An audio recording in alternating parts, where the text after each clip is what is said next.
नमस्कार दोस्तों, स्वागत है आज के इस सेशन में। आज हम बात करते हैं एक नया ज़िला पढ़ते हैं हनुमानगढ़ के अंदर। अपने एक डेली रूटीन के आधार पे रोज़ाना एक एक ज़िला पढ़ते हैं जिसके अंदर 50 से 60 एमसी क्वेश्चनों के साथ साथ में उस पर डिटेल से बात करते हैं। तो इसी के साथ में आज अपने एक नेक्स्ट चर्चा करते हैं हनुमानगढ़ ज़िले पे। और हनुमानगढ़ ज़िला जो कि घग्गर नदी पे स्थित है और इसके बारे में आज से अपने विस्तार से पढ़ेंगे। किस प्रकार से यहाँ भाटी राज्य ने किस प्रकार से यहाँ वंश ने स्थापना की और किस आधार पे यहाँ पे जो एक छत्र शासन किया। और जो अपना इसी के अंदर सबसे पुराना यानी पूरे भारत का भी लगभग पुराना सबसे पुराना क्या है किला है, इसकी भी अपने बात करेंगे। और जो यहाँ के मंदिर लोक देवता सभी यानी अपने भौगोलिक दृष्टि से और ऐतिहासिक दृष्टि से और सांस्कृतिक दृष्टि से सभी के अंदर अपने महत्वपूर्ण इस पे क्या करने वाले हैं, चर्चा करने वाले हैं। तो आपके पहला ही प्रश्न आपकी स्क्रीन पे है, देखिए आराम से। ये देखो पहला प्रश्न क्या है। प्रश्न ये है कि भटनेर किले का निर्माण कब करवाया गया। तो बात करते हैं भटनेर किले की। तो भटनेर किले का निर्माण 285 ईस्वी पूर्व करवाया गया। 285 ईश्वर पूर्व करवाया गया। और किसने करवाया था? भूपट। भूपट ने करवाया था, भूपट, ठीक है। यानी एक भाटी का नाम मिलता है भूपट भाटी। ये भाटी वंशीय था, भाटी, ठीक है। इनका बाद में राज जैसलमेर तक था, ठीक है। भूपत भाटी ने करवाया था। इसने घग्गर नदी पे करवाया था, ठीक है। नदी पूछ ले तो घग्गर नदी पे, ठीक है। और घग्गर नदी पे करवाया था। और घग्गर नदी पे भी पूछ ले तो बाएं भाग पे इंपॉर्टेंट चीज बनती है ये, अपने कौन सा भाग बनता है तो घग्गर नदी पे बाएं भाग पे इसका क्या करवाया था, निर्माण करवाया था। आगे बात करते हैं प्रश्न संख्या दूसरी पे। प्रश्न संख्या दूसरी क्या कह रही है? बटनेर दुर्ग का निर्माण किस नदी पे हुआ? अभी अपने बात किया है घग्गर नदी। घग्गर नदी को ही मृत नदी कहते हैं, मृत नदी, ठीक है। वेदों में इसे वेदुष्वती भी कहा गया है, ठीक है। या इसे अपने सरस्वती नदी भी कहते हैं, ठीक है। सरस्वती, सरस्वती मृत नदी इसलिए कहते हैं क्योंकि यह सरस्वती नदी की जगह ही दूसरी इसके ऊपर ही बह रही है। इसे या हनुमानगढ़ और ये जो गंगानगर अनूपगढ़ का इलाका है इसे नाम पे क्या बोलते हैं, इसे नाली भी बोलते हैं, ठीक है, नाली। ये क्या होती है? एक मतलब वर्षा ऋतु के अंदर होने वाली वर्षा ऋतु के अंदर मतलब शुरू हो जाती है, बाद में वर्षा ऋतु जैसे गई तो ये नदी सूख जाती है, ठीक है। घग्गर नदी, थोड़ा सा घग्गर नदी पे बात करें तो ये अब वर्तमान में राजस्थान के 3 जिलों में बहती है, ठीक है। राजस्थान के 3 जिलों में थोड़ी सी बात करें तो राजस्थान के 3 जिलों में बहती है ये। एक राजस्थान के सबसे पहले हनुमानगढ़ में, हनुमानगढ़। और हनुमानगढ़ के बाद में ये श्री गंगानगर, ठीक है, श्री गंगानगर। और श्री गंगानगर के बाद में अनूपगढ़ में, ठीक है, अनूपगढ़। और बाद में इसका पानी पाकिस्तान में चला जाता है फोर्ट अब्बास तक, ठीक है। पाकिस्तान में फोर्ट अब्बास तक चला जाता है। नेक्स्ट बात करते हैं प्रश्न संख्या नेक्स्ट की। हनुमानगढ़ को स्वतंत्र जिला कब बना? देखो हनुमानगढ़ वर्तमान के अंदर जैसे ये श्री गंगानगर से अलग हुआ था। श्री गंगानगर से जो वर्तमान में जो स्वरूप है वो श्री गंगानगर से अलग होके बना था। श्री गंगानगर से अलग होके 31वां जिला बना था, ठीक है। यानी RJ 31 भी बोलते हैं, इसके वाहनों पे RJ 31 लिखा था। श्री गंगानगर से अलग होके स्वतंत्र बना था। और ये कब बना था? तो ये 1994 में। 1994 में आप डेट जरूर याद रखना, 12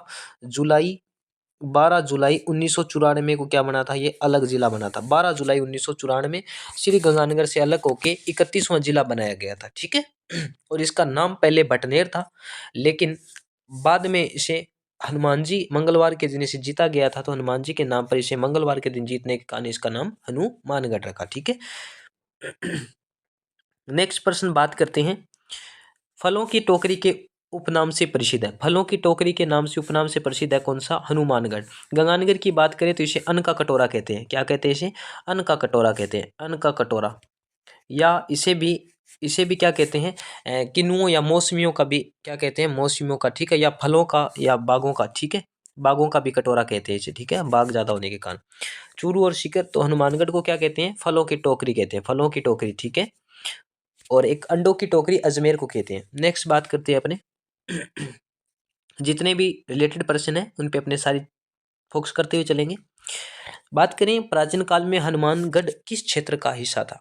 देखो हनुमानगढ़ था वो किस क्षेत्र का था? मरु प्रदेश था, मरुकांतर था, योधेय प्रदेश था या शेखावटी, ठीक है। किस क्षेत्र का हिस्सा था?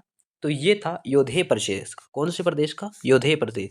योधेय प्रदेश के अंदर वर्तमान पहले बात करें तो ये जो गंगानगर है, गंगानगर और हनुमानगढ़, ठीक है, हनुमानगढ़, ये जो हिस्सा आता था, ये सारा का सारा क्या था?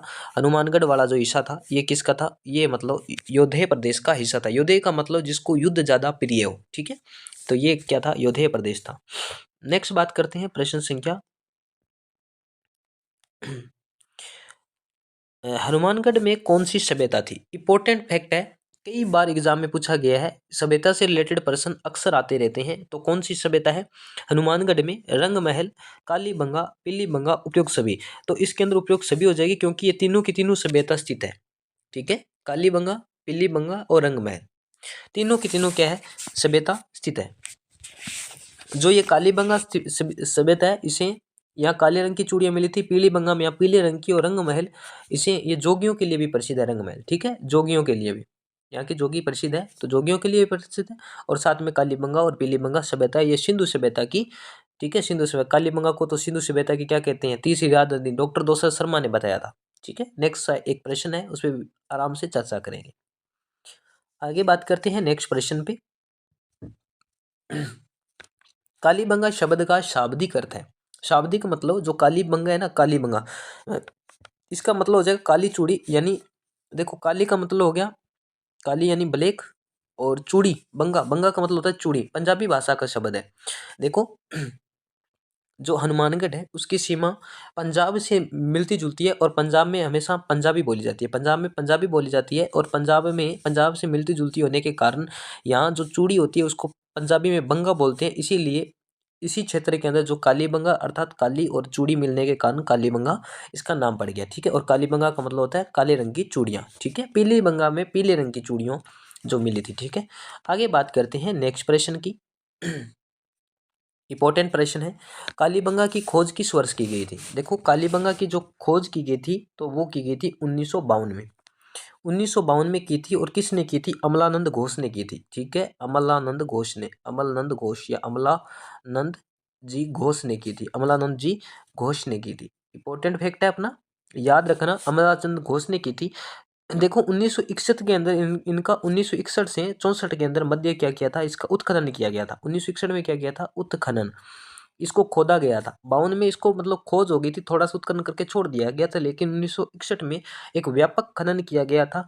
और व्यक्ति मिलते हैं बीबी लाल थापर और बीबी लाल थापर, बीबी लाल और बीके थापर, ठीक है, ये दो व्यक्ति मिलते हैं, बीबी लाल और बीके थापर, ठीक है, ये दो व्यक्ति मिलते हैं। इंपॉर्टेंट चीज मिलती है अपने, ये इनके बारे में ध्यान रखना। ये जो आपके लिए पेज है वेरी इंपॉर्टेंट होने वाला है, एक ना एक प्रश्न जरूर यहाँ से उठेगा। ये कालीबंगा की खोज 1952 में किसने की थी? अमलानंद घोष जी ने की थी। कब की थी? उत्खनन कब हुआ था? तो 1961 में हुआ था, उत्खनन हुआ था, दो व्यक्ति थे, बीबी लाल और बीबी बीके थापर, ठीक है। नेक्स्ट बात करते हैं। देखो सिंधु घाटी सभ्यता की तीसरी राजधानी, सिंधु सभ्यता की तीसरी राजधानी किसे कहते हैं? कालीबंगा को कहते हैं। ये बात किसने कही थी? डॉक्टर दशरथ शर्मा ने की थी। डॉक्टर दशरथ शर्मा थे, ठीक है, पुरातात्विक विभाग के संरक्षण थे, उन्होंने ये बात की थी कालीबंगा, कालीबंगा को क्या कहती? सिंधु सभ्यता की तीसरी राजधानी बताया था, ठीक है। नेक्स्ट बात करते हैं। एक व्यक्ति था आक्रमणकारी, विदेशी आक्रमणकारी था, विदेशी आक्रमणकारी कौन था? तैमूर लंग था। सबसे मजबूत किला किसने बताया? इसने अपनी जो एक तैमूर, तेजुक ए तैमूरी में, तेजुक, तेजुक ए तैमूरी में, तैमूरी, ठीक है, तेजू के जो तैमूरी है इसके अंदर एक बात कही थी इसने, तेजू के तैमूरी के अंदर, ये इसकी आत्मकथा है, तैमूर लंग की अपनी आत्मकथा है, उसके अंदर सबसे मजबूत किला यदि किसी को बताया तो किसको बताया? भटनेर को किले को बताया, ठीक है, सबसे मजबूत है। और एक जो ये भटनेर का किला है, भटनेर का किला कहाँ है?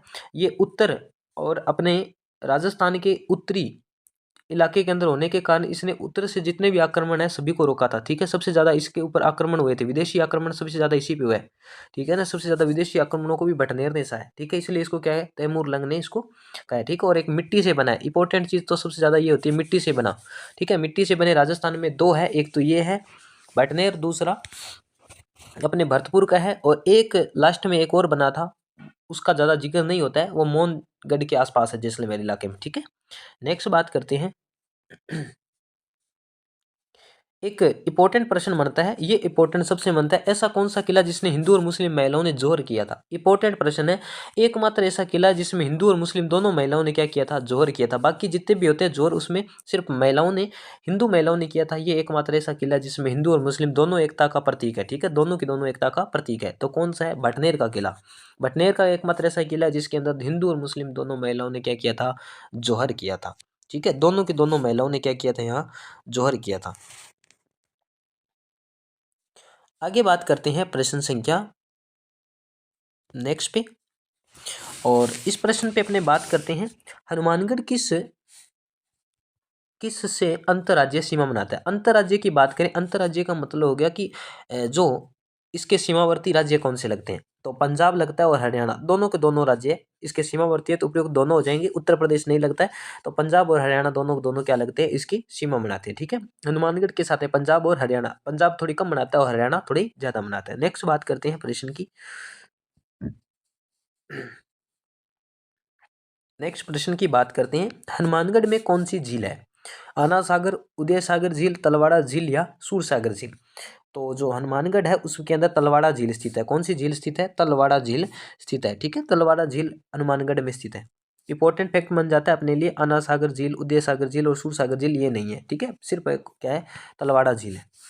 नेक्स्ट बात करते हैं प्रश्न संख्या नेक्स्ट, जो हनुमानगढ़ का शुभंकर है, अपने को शुभंकर थोड़ा याद रखना जरूरी है, किलकिला पक्षी, यानी वो भी कौन सा, छोटा किलकिला पक्षी है, इंपॉर्टेंट चीज है।